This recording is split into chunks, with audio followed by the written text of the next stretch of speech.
So it was raised earlier that SYDJS doesn't have an API, I believe. Can I just do some stuff here? Tell you what to do. What if you went to SYDJS.com/API, because there is one, /GraphQL? Ooh.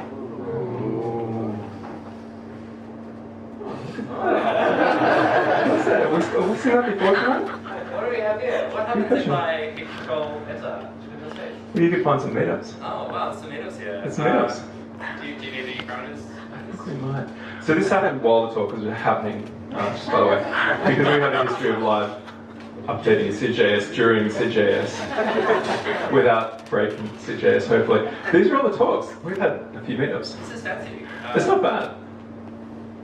React Awakens. Who talked at that one? Maybe we can get talks. Maybe if I cool. meetup calls, can I pass the You name? can't pass the name, but you can pass the ID. That's not the ID, that's the name. Oh right, yeah. Try getting the ID. So if I got the meetups and then asked for the ID field, Yeah, that would work. Yep. then grab this out.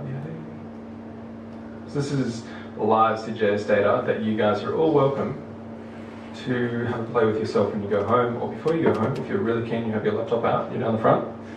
Hi.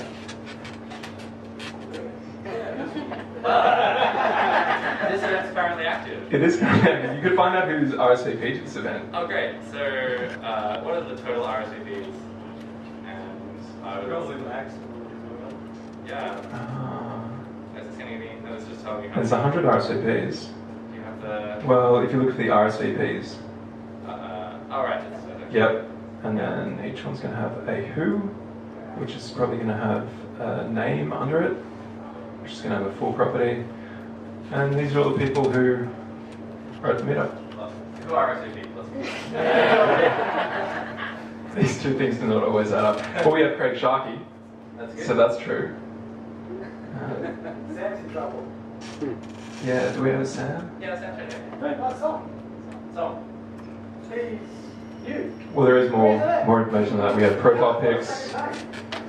So basically, this is all of the SYDJS data represented as a GraphQL endpoint that you can hit and play with and explore. And you can get our history of meetups, you can get who's been to each meetup, you can get who talked at each meetup. You can even get some interesting recursive information going on this, because if you look, for example, for meetups, and then you get the talks, sorry, no, the RSVPs, let's go for the RSVPs. And then you get the who, and then you get the talks, and then you get the meetups, and then you get the name of the meetup. So now what we've got, this is really fun actually, I love this aspect of GraphQL. I don't love the Heroku free dyno that we've got it running on. It's not the fastest. It's really not. I do. I'm here. Please work. Someone should really sponsor this event with some hosting or something. Hey, there we go. All right, so we have all of this is actually. I mean, I'm up here kind of whinging about this amazing stuff that people are giving us for free, but this is actually a serious amount of data that we've just loaded because we're not paginating anything. Because we haven't had that in yet, but it's open source. So the second thing that I want to show you is not just that we can see the meetups, all the RSVPs, who's coming, which talks they've given, which meetups those talks were at, and then who was at that meetup where the talk was happening, where the talk was at someone who RSVP'd to a meetup recursively. But you can actually have a look at how this is implemented, which goes to answer the question earlier about how do you sync this up with a real database. So if you have a look at GitHub, not you, me, and then SYDJS site. This is the SYDJS site. This is all of its source code. We have this new GraphQL endpoint, which was largely put together by Albert here. And this has got a few things in it. So we've actually been using it as an exercise to map GraphQL types to keystone types, which turns out map really nicely. But we have this basic schema, and this source code here illustrates how we're actually querying the database behind the GraphQL API. that's running out of keystones. So we've got things like get meetup, where we can look for the next meetup, or the last meetup, or just a meetup by ID. So you can kind of do nice things like abstract. For example, if we were looking for a meetup and we had ID next, past, let's look for a past one. And then we just wanted the name of the meetup.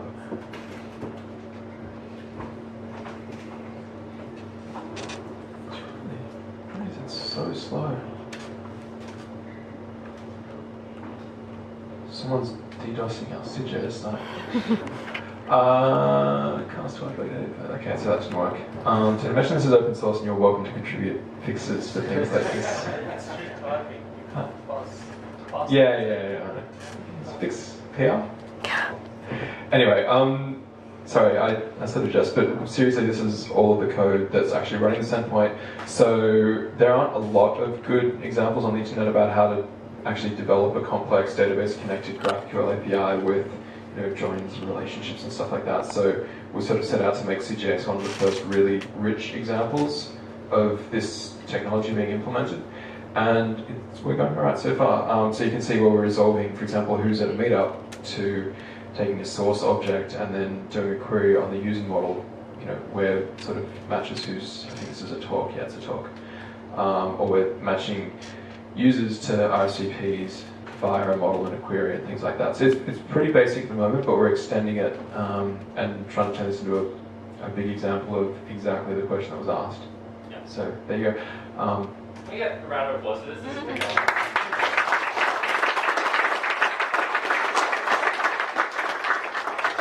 Yeah, that's super cool. I want to add one other thing to that question, which was, can't we just auto-generate these schemas based on our database and our data model? People are working on it, but I don't think anyone's got anything working yet, which will auto-generate this based on the schema.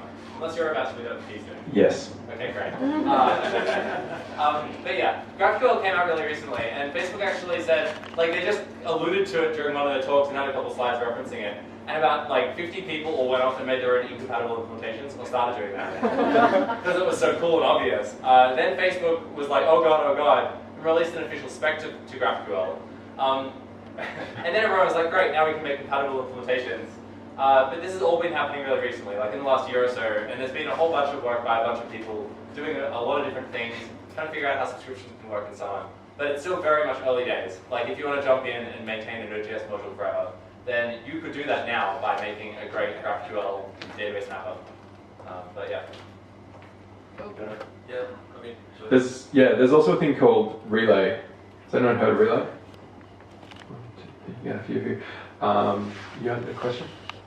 No, I was just going to make a comment. This looks awfully a lot like a thing called OData, which was released a couple of years ago, which was about building up URL with a schema that was then converted on the server into a query language, which was then passed to a data store. I should totally give a talk about that. What are you saying? I'm just saying, is this just another case of just inventing something as a new standard that is an existing standard? Or? Probably. So Graph database has been around for a while, and Graph query languages have been around for a while. This is technically not a Graph query language, you send a tree instead of a graph, even though they call it GraphQL. Some parts of this have already been stolen or completely reinvented, but unlike all of the other things, this is actually I could use this today. Maybe I could have used that today, but Facebook didn't make it, so I didn't hear about it. Which is really sad, right? That's the state of the world. Oh, was it from Microsoft? Yeah. Okay. It was the first API for Stack Overflow. Oh, really? Yeah. Fascinating. That's why it was cool. Anyway, I don't know. I'd have to look at it. It might be really similar. It might be almost the same, but made with different people. I was really sad using .NET, C# the first time years ago, realizing that all of the reflection APIs that they had in that were basically a really bad version of what was available in Python years before that. Python had APIs, Microsoft remade them badly, and everyone was impressed with Microsoft's implementation because they just didn't look at Python at the time. This is how I saw it, at least. I'm sure there are other design practices. But yeah, if there's other stuff, I'm sure there are other things that are similar to this that have been around for a while. I had another question. So Yeah. you started the purpose of this talk was that you were building essentially a real-time application, and REST wasn't like that. Yes. I know you said you were going to first as much version of the spec that's out there. Yes. But I would argue that REST is the wrong thing if you're trying to do real-time anyway.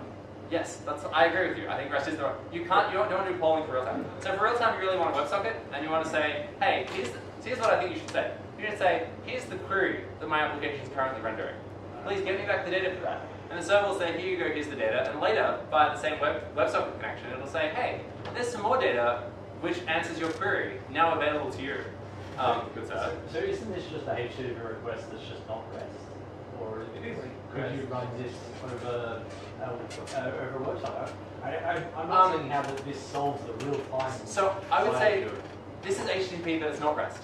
And it's not REST in the classical sense of having like clean URLs where the URL describes like /users/myid/photo or something, right? Which is how like REST APIs should be or something. Otherwise the REST bullets come and smite you with RESTful hammers and you fall asleep. Like this is still based on HTTP. The problem with this is you've still got a poll. There's still no capacity to say, here's my query, please like answer my query forever. Which you could implement in a database really efficiently in my mind. You could say, like if the database stored an index, like a sorted index, and you wanted to say, I want to see the first 10 items in that list. And I say make the query, and it finds that list and returns the first 10 things. Then something gets added in the middle. The database could implement remembering who's looking at that particular like span of the list, and say, oh, Seth was looking at that span of the list just a second ago. Hey, let's tell him about that item that just got inserted, or whatever. Maybe as well as the item dropped at the bottom. Yeah, Firebase? Like Firebase. I want something like Firebase using GraphQL and doing a bunch of other stuff too. But, That requires SQL server, so if you pick it, Yeah. you need state on the server, otherwise it's yeah, you need that on the server. But this doesn't have this thing. right, Can I go at like GraphQL versus REST? yeah, So when React came out, we had this whole, oh my god, we're putting our HTML in a JavaScript thing. Because everyone had been indoctrinated in these concepts for like 10 years that we want separation of concerns. And then Skynet and Pete Hunt came out with this great saying that that's separation of technologies, not separation of concerns. Concerns are actually, we're rendering this template, and we've got these inputs, we want this output, and that's actually one concern. About 3 years later, everyone sort of admitted that it wasn't totally, insane that they were saying that, and now everyone's kind of interested in React. GraphQL for me kind of hits a lot of the same points. It's like we've got this, theoretical separation of concerns where we've got objects and IDs and actions are our HTTP verbs and our responses are our HTTP response codes, but our data is all in our body or our response. It's kind of like there's all these very different technologies that we deal with very differently, and it's very clean. But then when you start working with something like this, you realize the thing that actually knows which data it wants to work with is the client, not the server. And the client knows, based on its version, or based on display preferences, or even perhaps on a website based on the screen size. Like you could be serving a different amount of data for the components you'd be rendering on a mobile device versus a desktop device, even within a responsive app. You're dropping things out of the viewport and you don't need to render it. So why would you load the data for it? This is all in the client. And what GraphQL gives us is a viable strategy for actually serving the data that the client needs from the server that's got potentially all the data available, but only needs to actually send down what's been asked for. And that can happen recursively through a graph database structure, through a relational database structure, through a REST API structure, if you could call it that. and realistically, lots of people implement lots of these features on top of REST anyway. But everyone ends up implementing. I mean, how many people have implemented their own like question mark limit equals question mark skip equals for your REST queries? Like hands up, who's done that at some point? But weird REST thing. This is a way to do that in a standardized way, which is really nice. It kind of puts it all in the same place. Yeah. We've only got one endpoint, but we've got then like all the data's together rather than being spread throughout the. Like our errors come back as valid JSON in the GraphQL response. So you're not sort of dealing with HTTP status codes versus like more descriptive error metadata that you're putting inside your request body that you're returning, and you've got like your mutations plus the fields that you're querying inside a single blob of text rather than your query parameters plus your post body plus your HTTP method, which is actually like heaps harder than REST makes it sound if you're being a purist. What do you think?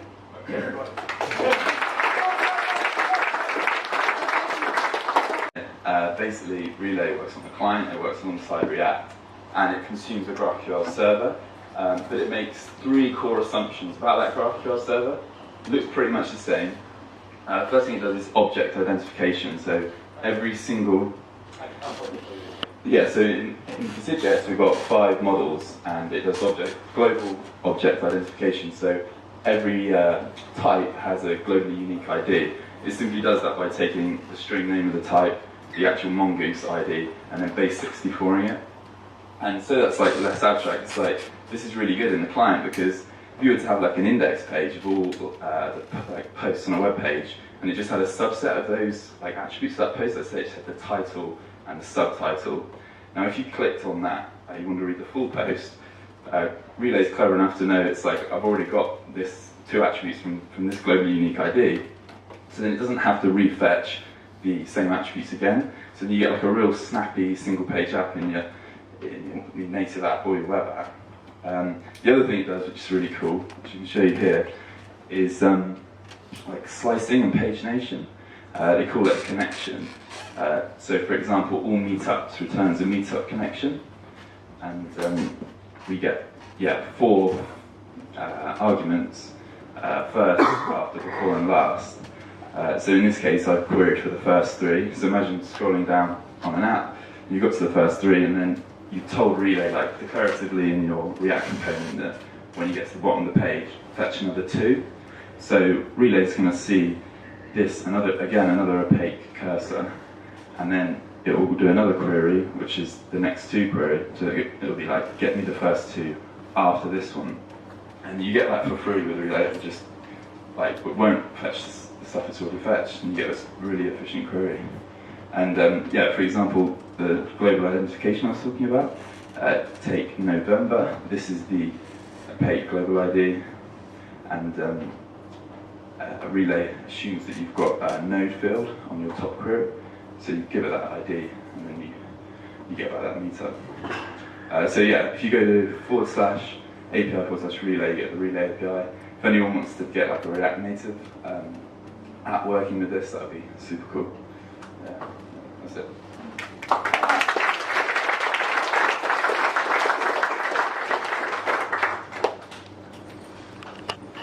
Oh, we're done. You were all done. Wow, everyone's done except for me. Okay, I'm going to move this up. If anyone wants to talk about all this stuff afterwards, I'll hang around for a little bit, and this is what I think about when I'm lying in bed late at night. So yeah, there's lots and lots of interesting places that we can go with this, and I'd love to chat. So yeah, thank you.